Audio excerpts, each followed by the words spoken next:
अस्सलामुअलैकुम व्यूअर्स, उम्मीद करती हूँ आप सब खैर आफियत से होंगे। व्यूअर्स, आज की स्टोरी सुनने से पहले मेरे चैनल को सब्सक्राइब कर दें और वीडियो को लाइक करें। और अगर वीडियो पसंद आए तो बेल आइकन भी प्रेस कर दें ताकि मेरी हर नई वीडियो का नोटिफिकेशन आपको टाइम से मिलता रहे। प्लीज़ आप अपनी स्टोरी भी कमेंट बॉक्स में शेयर किया करें ताकि मेरे पास नई से नई स्टोरीज़ आए। अदरवाइज़ मेरे पास ज़्यादा मज़ीद स्टोरीज़ नहीं है और अब ईमेल्स भी बहुत कम होती जा रही हैं। तो आज की स्टोरी हम स्टार्ट करते हैं।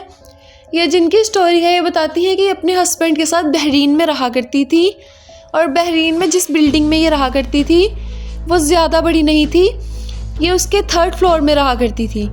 कहती है कि वहाँ पर अचानक कुछ अजीबोगरीब से वाक़यात शुरू हो गए। जिस साइड पे हम रहते थे वो कोई बहुत ज़्यादा कंस्ट्रक्टेड एरिया नहीं था। उस एरिया में बहुत सी बिल्डिंग्स और बहुत सी चीज़ें अभी अंडर कंस्ट्रक्शन थी जो कि किसी वजह से अभी रुकी हुई थी। कहती है कि उन दिनों एक अजीबोगरीब सा वाक़या शुरू हो गया कि लोगों को एक ब्लैक कलर की चीज़ अक्सर विंडोज़ पे चिपकी हुई नज़र आया करती, जो कि दिखने में बिल्कुल इंसानों की तरह थी, लेकिन उसे इंसान कंसीडर नहीं किया जा सकता था क्योंकि वो जब भी कोई देखता वो गायब हो जाती और वो अमूमन मगरिब के बाद से फजर के टाइम तक नज़र आया करती और दिन के टाइम में वो नज़र नहीं आती। ये बताती हैं कि पहले तो ये वाक़यात सिर्फ लोगों के घरों तक महदूद थे, अपने साथ ऐसा कुछ नहीं हुआ था। लेकिन एक दिन मुझे किसी ने बताया कि नीचे वाले फ्लोर में मैं बताती चलूँ कि हमारे रिलेटिव्स ही रहते हैं, मेरे जेठ और जेठानी नीचे रहते हैं। वहाँ पर वो चीज़ चिपकी हुई थी और उस दिन मैं घर में थी भी अकेली और मेरे जेठ और जेठानी भी घर पे नहीं थे। मुझे मोहल्ले की एक औरत ने ये चीज़ आकर बताई कि जब उसने डर चिल्लाना शुरू किया तो वो चीज़ अचानक से वहाँ से गायब हो गई। मेरी हैरत की इंतहा ना रही और मैंने डरकर फ़ौरन अपने जेठ को कॉल किया और उन्हें सारी सूरत हाल बताई। वो जैसे तैसे करके चंद घंटों में घर वापस आ गए और वो भी बहुत परेशान थे जब आए। उन्होंने आकर फ़ौरन विंडो का लॉक ठीक करवाया क्योंकि उस विंडो का लॉक ख़राब हुआ हुआ था। इसके चंद दिन बाद जब मैं और मेरी सासू माँ किचन में काम कर रहे थे तो बाहर से हमें फिर से चिल्लाने की आवाज़ सुनाई दी। अभी हम दरवाजे की तरफ भागे ही थे कि देखें कौन चिल्ला रहा है और क्या हुआ कि हमारे दरवाजे पर दस्तक हुई। दरवाज़ा खोलने पर देखा कि हमारे साथ वाले घर में से ही एक लड़का सामने खड़ा है और उसने बताया कि आप लोगों की दीवार के साथ वो फिर से वो चीज़ चिपकी हुई थी और हमें लगा कि चोर होगा इसलिए हम चिल्ला रहे थे। अब हमारे घर में मज़ीद खौफ और दहशत का माहौल फैल गया। आखिर वो क्या चीज़ थी और हमसे क्या चाहती थी? ये ज़रूरी नहीं कि वो हमसे कुछ चाहती थी क्योंकि वो बहुत से लोगों के घर ऐसे देखी गई थी, लेकिन ये हमारे साथ दूसरी दफ़ा हो चुका था। फिर उसके काफ़ी दिन बाद ऐसा हुआ कि मेरे हस्बैंड जॉब पर चले गए और रात का टाइम था। मैं अपने कमरे में मौजूद एलईडी देख रही थी कि जब मुझे एलईडी में विंडो की रिफ्लेक्शन नज़र आई कि विंडो का पर्दा किसी ने थोड़ा सा दूर किया है और कोई अंदर को झांक रहा है। चूँकि उस टाइम इतनी लाइट थी कि मुझे बल्ब की रोशनी में साफ चीज़ें दिखाई दे रही थी। मैं उस चीज़ को देख पा रही थी कि उसका मुंह कवर्ड था, सर भी पूरा कवर्ड था ब्लैक रुमाल से, लेकिन उसकी आंखें नज़र आ रही थी और उसकी आंखें इतनी अजीब थी कि मैंने किसी इंसान की आंखें ऐसी नहीं देखी कभी। उसकी आंखों का कलर बार बार चेंज हो रहा था।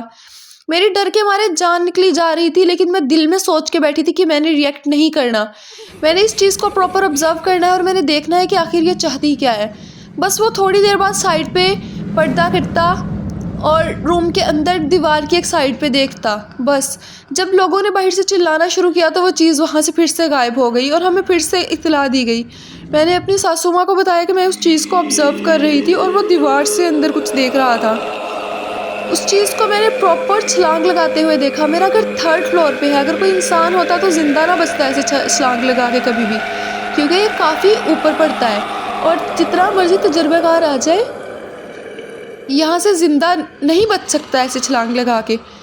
लेकिन हमारी समझ से बाहर थी और फिर उसकी जो आंखें थी वो इंसानों की आंखें नहीं थी। मैंने अपनी सासू माँ को जब ये बात बताई तो उन्होंने कहा कि अब हमें इस चीज़ का कोई प्रॉपर इलाज करवाना चाहिए, अपने घर में कोई दमदरूद करवाना चाहिए और ऐसा ही किया गया। इसके बाद हमने अपने घर की सारी विंडोज़ प्रॉपर बंद करना शुरू कर दी। उस दिन मेरे कमरे की विंडो खुली थी और पर्दा आ गया था जिसको हटाकर वो बार बार अंदर झांक रहा था। उसके बाद से हमने अपने घर की कोई विंडो कभी भी दोबारा खुली नहीं छोड़ी और पर्दे भी हम लोग हमेशा कोशिश करते हैं कि हम लोग आगे ही रखें। अभी तो चलो बच्चे यहाँ नहीं है, लेकिन जब बच्चे यहाँ आएंगे तो मज़ीद इस चीज़ का हमें डर लगा रहेगा। लेकिन फ़िलहाल एक दफ़ा दोबारा ये वाक़या हो चुका है कि वो जेठानी के कमरे के साथ वो चीज़ दोबारा से चिपकी हुई थी। सारे लोग इस चीज़ से परेशान हैं, लेकिन मसला ये है कि किसी की भी समझ में तो भी नहीं आ रही कि आखिर ये चीज़ है क्या। ये कोई दूसरी मखलूक है, या किसी ने एक काला जादू से ये चीज़ छोड़ी हुई है, या किसी ने इसे किसी गलत अमल से बुला लिया है। हम सारे इस चीज़ की वजह से बहुत परेशान रहते हैं, लेकिन अभी तक अगर ये कोई चोरी करने की नीयत से आई थी या किसी और मकसद से आई थी, इसने अभी तक ना किसी को नुकसान पहुंचाया और ना कोई चीज़ चुराई। इसीलिए हम अभी तक समझ नहीं पा रहे कि आखिर ये चीज़ हमसे चाहती क्या है, और किसी ना किसी की विंडो के साथ ऐसे चमगादड़ बन के क्यों चिपकी रहती है। इस बात की अभी तक किसी को कोई भी समझ नहीं आई है।